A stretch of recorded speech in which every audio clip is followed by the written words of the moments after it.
especially with regards to the people of the southeastern region and their students, as well as the people of Lagos. And we have deemed it necessary to express our view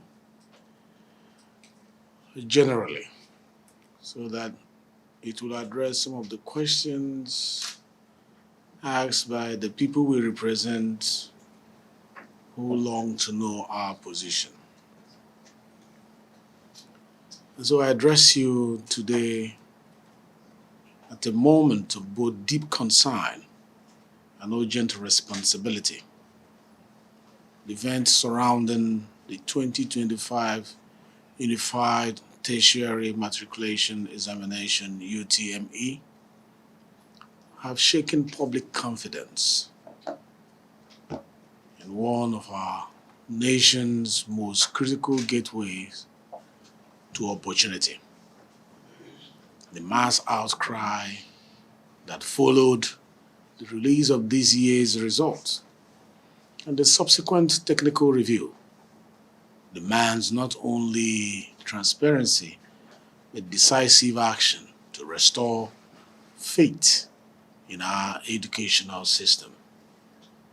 First of all, let me begin by commending the candor, touching humility, and accountability demonstrated by the Registrar of JAMB, Professor Ishak Uleyede, and his team in admitting to the technical errors that affected nearly 380,000 candidates across the Southeast geopolitical zone and Lagos.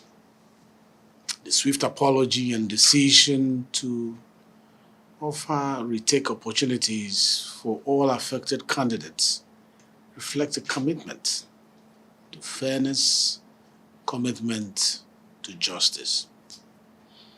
However, we must recognize that these measures, while necessary, do not erase the trauma, disruption, and uncertainty experienced by our young people and their families.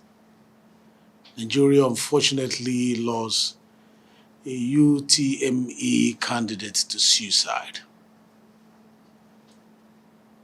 consequentially triggered by the ensuing results of this technical glitch. Our heart goes out to the loved ones of this brave young one. Not that the action taken by her is appropriate. We identify with the family in this moment of their loss. On the technical issues, we need to look at them in detail.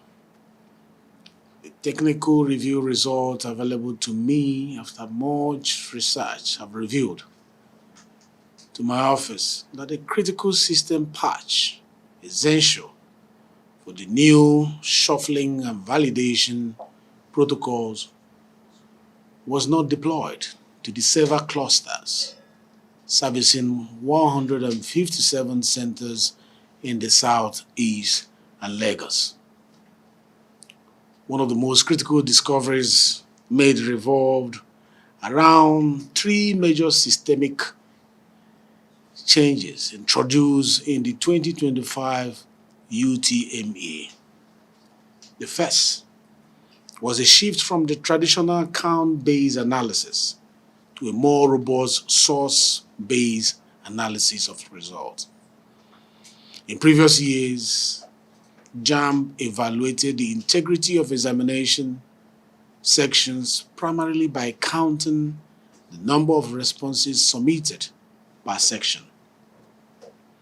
If the majority of candidates in the section of 250 submitted a near complete set of answers, the section was deemed valid.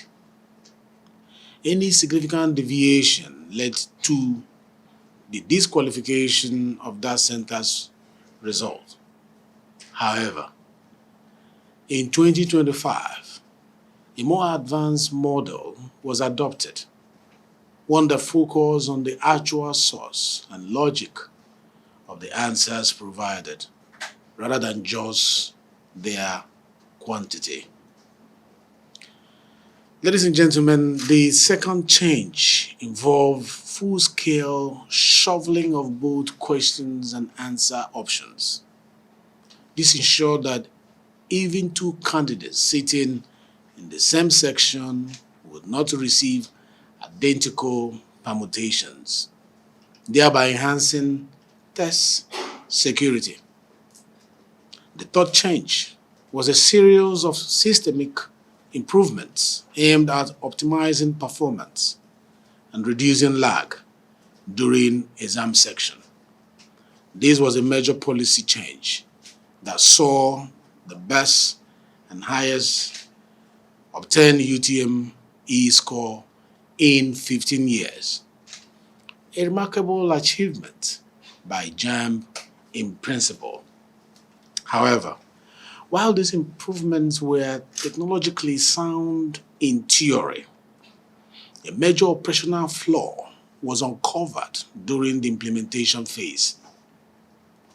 The system patch necessary to support both shoveling and source-based validation had been fully deployed on the server cluster supporting the Kaduna zone, but it was not applied to the Lagos cluster, which services centers in Lagos and the Southeast. This omission persisted across all sections until the 17th section, after which the error was discovered and corrected. As a result, approximately 92 centers in the Southeast and 65 centers in Lagos, totaling 157 centers, operated using outdated server logic that could not appropriately handle the new answer submission and marking structure. These affected an estimated 379,997 candidates, whose results were severely impacted due to system mismatches during answer validation. Ladies and gentlemen, to verify the scale and accuracy of this issue, JAMB collaborated with the EduCare technical team, which had gathered response data directly from over 18,000 candidates. After deduplication and filtering, about 15,000 authentic records were analyzed. Of these, more than 14,000 originated from the region serviced by the unpatched LAG, which is lag savers, confirming the technical review's finding. Comparative analysis between JAMB's internal audit and third-party system evaluation revealed significant overlap, reinforcing the conclusion that the affected centers were indeed operating under impaired conditions. As a result, candidates in these centers were unfairly disadvantaged, with their responses improperly validated and their scores misrepresented. This was not a failure of our students, nor a deliberate act of sabotage, but a preventable human error within our system. We must not underestimate the toll this has taken on the people that are affected. Parents and candidates have voiced legitimate concerns about the horrid scheduling of receipt examinations, the overlap with ongoing WAEC assessment, the psychological strain, and the logistical burden of traveling to distant centers on short notice. Reports from the receipt examination held on Friday include complaints of difficult questions, time management issues, more technical glitches, poor center coordination, and a lack of adequate support for those still affected. What then is the path forward? What then is the recommendation of my office? In the light of these observations, I call for the following urgent actions. Number one, comprehensive review of all reports. JAM must immediately review all available technical and independent reports, including those from third-party educational technology companies that have gathered candidate-level data to fully understand the scope and implication of the crisis. Only by triangulating internal findings with external audits can we ensure that no affected candidate is left behind. Secondly, independent system audit is my second recommendation. Now that the rescheduled exams have concluded, I urge JAM to commission an independent, transparent audit of its entire examination infrastructure.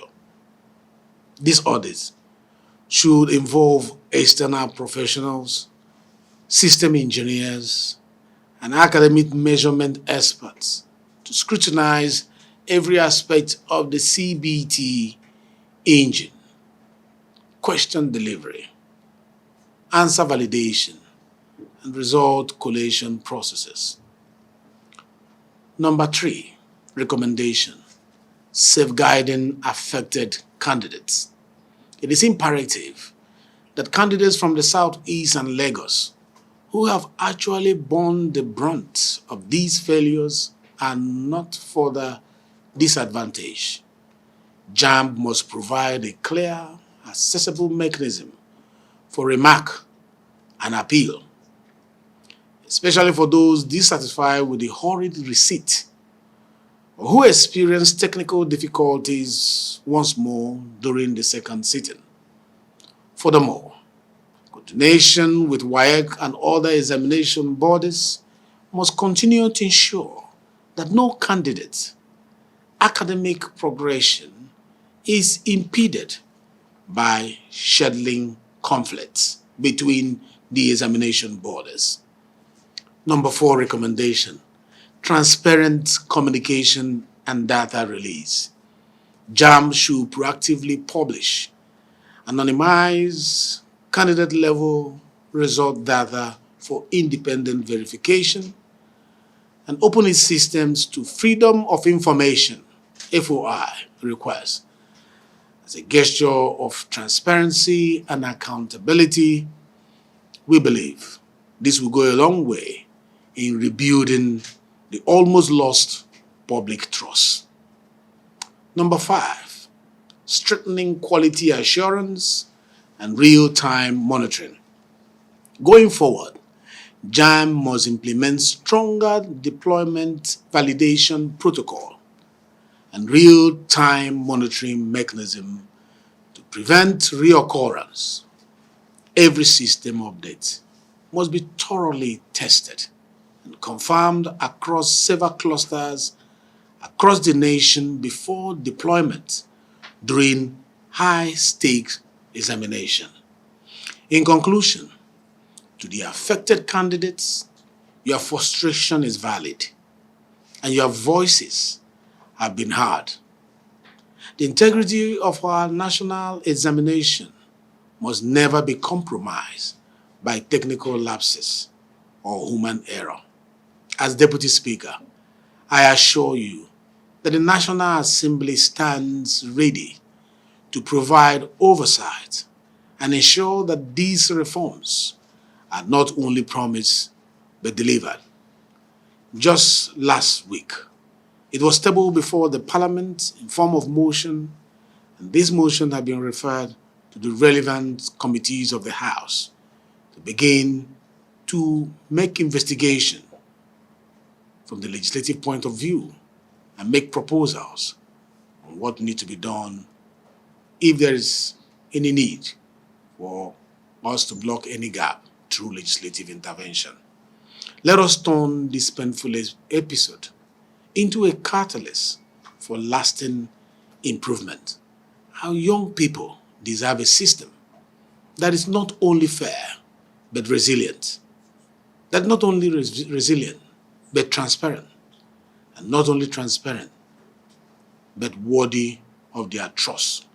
That is the only way their confidence in education will be built to be stronger than it is. I end with this word of notes to JAMB. Strive even when you stumble. Transparency and honesty builds trust, and trust propels us forward. Thank you very much, and God bless you, our constituents, and those who have sent us here to represent you. God bless the Federal Republic of Nigeria. Thank you.